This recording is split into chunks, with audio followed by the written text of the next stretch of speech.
finished your feedback, you've pasted it all in the portal, you have all your edits right here on the feedback tab.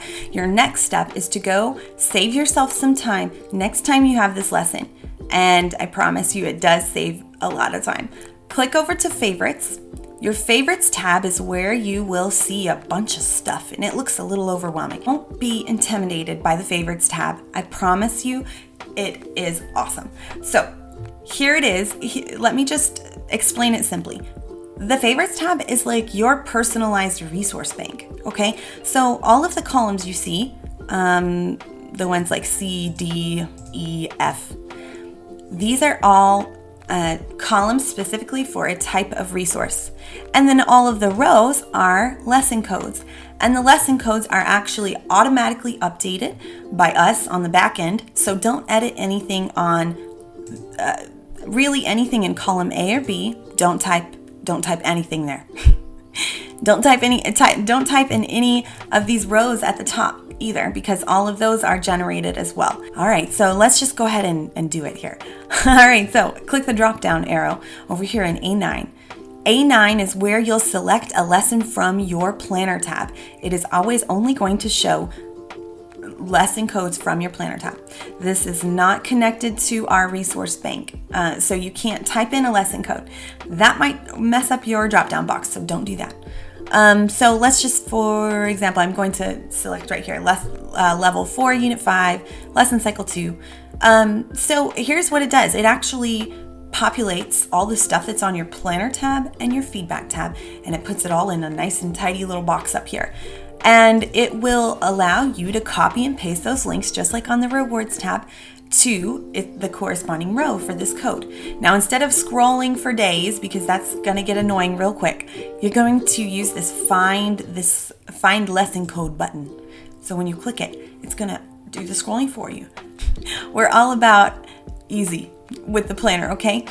So now it's going to jump me down to 628, I think is where it was. I mean, you'll barely even notice that it does it for you, because these rows up top should be frozen up there. Okay, so this is where I will paste all of the resources that I want to use next time that I have this lesson. So let's say I want to use this prop next time.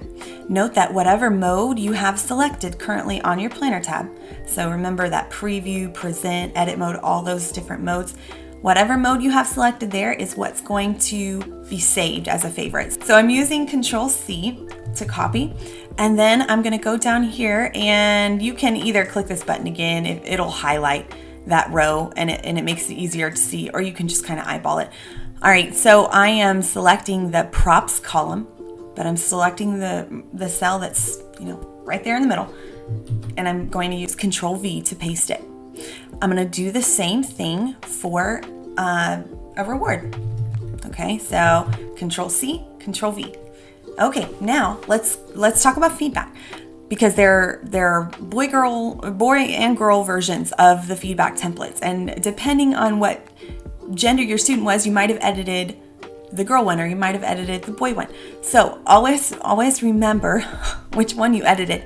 So that's why I wrote right there, edited this one, and you can do that if you want to.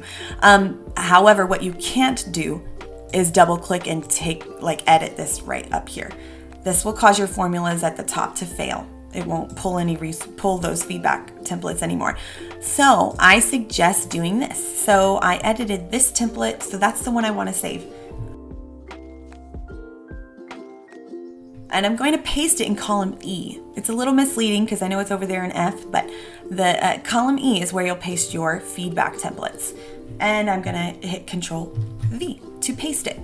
Now I can double click and edit it. And you'll notice this name placeholder popping up instead of my student's name. We want that. The favorites tab automatically generates that placeholder text for you from the feedback tab. It takes away the student's name and it puts in that placeholder. We want the placeholder there because next time that you have this lesson, you don't want Terry's name generating into the feedback, because that's pointless. You'll have to go in and find them all and replace them. So if you have, let's say you have a bank of your own feedback that you want to start putting in this column, you'll want to take out all of those placeholders, whether it be an asterisk or a student or your child or whatever, and you're going to want to take out any student names or anything. anytime you want the planner to put that student's name, you got to put name in brackets, just like it shows right there. So that's just a tip. Because if you're saving a bunch of feedbacks at once and you have just the student's name still in there, then it's not going to swap it out. It's not going to know how to. So always use that placeholder. And column F is just for extra.